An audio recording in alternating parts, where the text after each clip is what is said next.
안녕하세요. 행복한 은퇴교실입니다. 오늘 주제는 주식은 결국 심리다 라는 제목으로 이야기를 풀어가 보겠습니다. 배경 영상은 이탈리아 북부 지역 유명한 관광지 돌로미티 산악 지역을 둘러보기 위해 지나는 작은 산악마을, 지금 2026년 동계올림픽이 열리는 코르티나 담베초 마을 전경입니다. 제가 여행한 시기는 6월경이었습니다. 여행에 아쉬움이 많은 분들은 배경 영상이 위로가 되시기를 바랍니다. 다시 주식 이야기로 돌아와서 오늘 첫 소제목은 우리가 처음 가졌던 주식에 대한 착시입니다. 주식을 처음 시작하면 이렇게 생각합니다. 좋은 회사는 좋은 주식이고 실적이 좋으면 주가는 오르고 실적이 나쁘면 주가는 내린다. 너무나 상식적인 이야기입니다. 그런데 막상 시장에 들어가 보면 전혀 그렇지 않습니다. 어제와 오늘 회사의 본질적 가치는 바뀌지 않았는데 주가는 하루에도 몇 %씩 오르고 내립니다. 도대체 이 가격은 누가 정하는가? 17년 경력의 고수에게 물어보니 이런 답이 돌아왔습니다. 주식의 가치를 딱 정하는 기준은 없다. 주식은 미래의 꿈을 먹고 사는 생물이다. 처음엔 궤변처럼 들렸습니다. 그런데 몇 년 시장에서 얻어맞고 나니 그 말이 조금씩 이해되기 시작했습니다. 두 번째는 같은 자리, 다른 선택입니다. 같은 가격, 같은 시간, 같은 차트를 보면서 왜 누군가는 그 자리에서 팔고 또 누군가는 그 자리에서 사는 걸까요?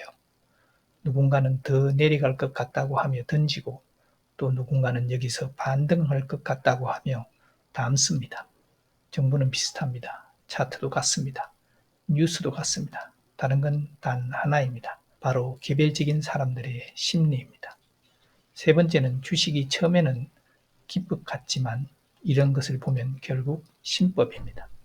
유튜버와 블로그에는 수익 내는 방법이 차고 넘쳐납니다. 하지만 그대로 따라해도 돈이 벌리지 않습니다. 왜 그럴까요? 주식에는 절대적인 정답이 없기 때문입니다. 같은 기법을 써도 누구는 수익을 내고 누구는 손실을 냅니다. 결국 기법이 아니라 신법입니다. 예를 들어 보겠습니다. 힘차게 오르는 주식 차트를 보고 A는 참지 못하고 높은 가격에서 매수합니다. 이후 주가는 방향을 바꾸더니 마이너스 10%까지 밀립니다. B는 기다렸다가 완전히 바닥의 지지를 보고 매수합니다. B는 자신이 산 가격의 마이너스 1% 근처에서 장이 종료합니다. 그리고 다음날 반등이 나옵니다. 장대 양봉이 나오고 플러스 10% 상승. B는 당연히 수익이 났고 A는 이제 본전이네라고 생각합니다. 하지만 아닙니다. 마이너스 10%에서 본전이 되려면 플러스 12, 3% 이상 올라야 합니다. 숫자는 단순하지만 심리는 단순하지 않습니다. 이건 내 얘기가 아니고 남의 이야기 같지만 장이 끝나고 차분한 마음으로 이 상황을 돌려보면 누가 저 높은 가격에서 사나, 기다렸다 낮은 싼 가격에서 사지, 이렇게 말하지만 막상 내가 그 자리에 들어가면 전혀 다른 결정을 내리는 일이 비일비재합니다.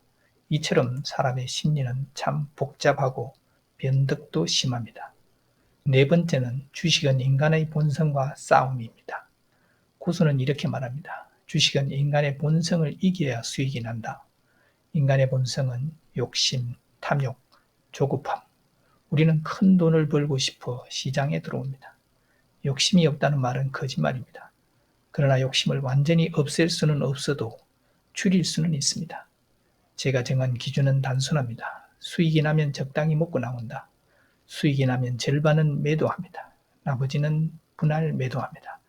내리면 본전에도 던집니다. 끝까지 가보자 하지 않습니다. 말은 쉽습니다. 하지만 시장에서 호가창이 번쩍이면 끝없이 오를 것만 같습니다. 매도하고 나면 25%까지 오르기도 하고 때로는 상한가도 갑니다.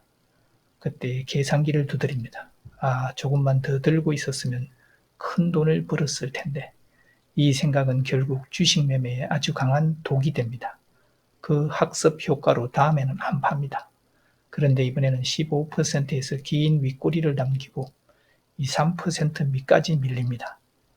빨리 던졌으면 10% 이상 수익인데 겨우 2, 3% 수익이라 이게 시장입니다. 다섯 번째는 세력과 변동성에 대한 이야기입니다. 주식시장은 단순히 조용하게 사는 사람과 파는 사람만 있는 것이 아닙니다. 사게 만드는 사람, 팔게 만드는 사람도 있습니다. 우리는 그것을 세력 혹은 큰손이라고 부릅니다. 이들은 변동성을 만듭니다. 회사의 본질이 변하지 않아도 가격은 요동칩니다. 자고 일어나면 손실이 커져 있고 공포에 던지면 그때부터 오릅니다. 이것을 알고 대응해야 합니다. 모른 채 휘말리면 떠내려갑니다. 6번째는 기계처럼 행동하라입니다. 고수는 또 이런 비유를 합니다. 분명 장제는 이성적으로 이렇게 하기로 기준도 세우고 원칙에 따라 매매할 것을 다짐하지만 막상 장이 시작되면 또 그놈의 감정이 개입을 합니다. 심리가 개입을 합니다. 더 오를 것 같아 마음을 바꾸고 여기서 돌아서서 오를 것 같아 마음을 바꾸고 사람은 결정하는 과정이 생각에서 행동으로 바로 가는 게 아니고 생각 그 중간에 감정이 개입되고 결국 행동으로 이어집니다. 이런 과정을 거치게 됩니다. 문제는 감정입니다.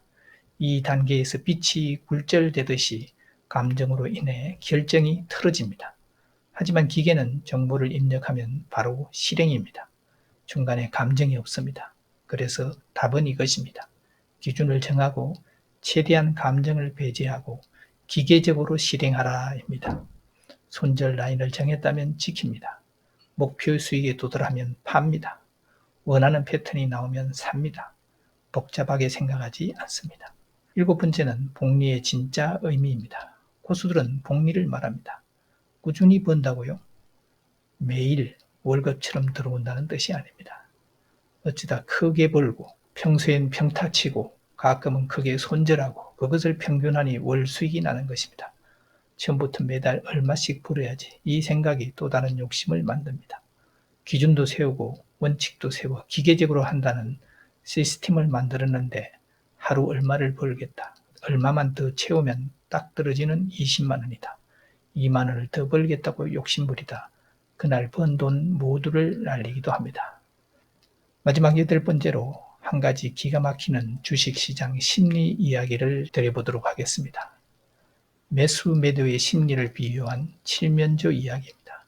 미국 산골에서 한 청년이 덫을 설치해서 야생 칠면조를 잡고 있었습니다. 상자 안에 12마리가 들어왔습니다. 이제 문을 닫는 줄을 막 당기려는 순간 한 마리가 나갔습니다. 에이 아까워. 그때 당겼어야 했는데. 조금만 더 기다리면 다시 돌아오겠지. 다시 문 닫기를 미루고 기다려봅니다. 기다리는 사이 2마리가 더 나갔습니다. 에이 아깝지만 적어도 똑부러지게 딱 떨어지는 숫자 10마리는 잡아야지. 한 마리만 더 들어오면 당겨야지. 마치 큰 양보라도 하듯이 혼자 중얼거립니다. 그런데 이번에는 4마리가 더 나갔습니다. 이제 5마리 남았습니다. 이건 너무한 거 아니야. 12마리에서 5마리. 반토막도 더 났잖아. 그러는 사이 3마리가 더 나갔습니다. 이제 꼴랑 2마리 남았습니다. 10마리일 때만 당겼어도 아니야 5마리일 때만 당겼어도 오늘 일당은 차고 넘치는데 그런 후회를 하며 그래 많이 아쉽기는 하지만 한 마리만 더 보태서 오늘 일당 3마리로 만족하자. 그런데 설마 하는 사이 마지막 2마리까지 나가버렸습니다. 빈 상자 빈손입니다.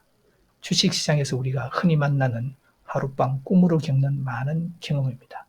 이것이 욕심입니다. 12마리에서 1마리가 나가는 순간, 아니 그 다음 3마리가 더 나가는 순간 이미 하락 추세로 대세가 기울였는데 그 꼭지 12마리를 못 잊어서 욕심을 부리다가 고점에서 팔 수 있던 기회를 잊지 못해 기다리다가 아무것도 남지 않는 것, 이것이 주식입니다. 결론적으로 주식은 계산의 게임 같지만 실은 심리의 게임입니다. 오르면 오르나 보다, 내리면 내리나 보다. 기준에 오면 팔고 손절 라인에 오면 던지고 숫자에 무디어지고 변동에 흔들리지 않는 날까지 연습하고 또 연습해야 합니다. 작은 수익이라도 수익으로 마감하는 습관, 그 습관이 쌓이면 어느 날부터 계좌가 조용히 그러나 분명히 우상향하기 시작한다고 유튜브 나의 스승님 중 한 분이신 시윤 주식님이 가르치셨습니다. 욕심은 언제나 화를 부릅니다. 오늘도 적당히 겸손하게 기계처럼 주식 매매로 성공적인 투자가 되시기를 바랍니다. 다음 영상도 이어서 주식은 쉽니다 2편으로 꾸며보겠습니다. 오늘은 여기까지 하겠습니다. 감사합니다.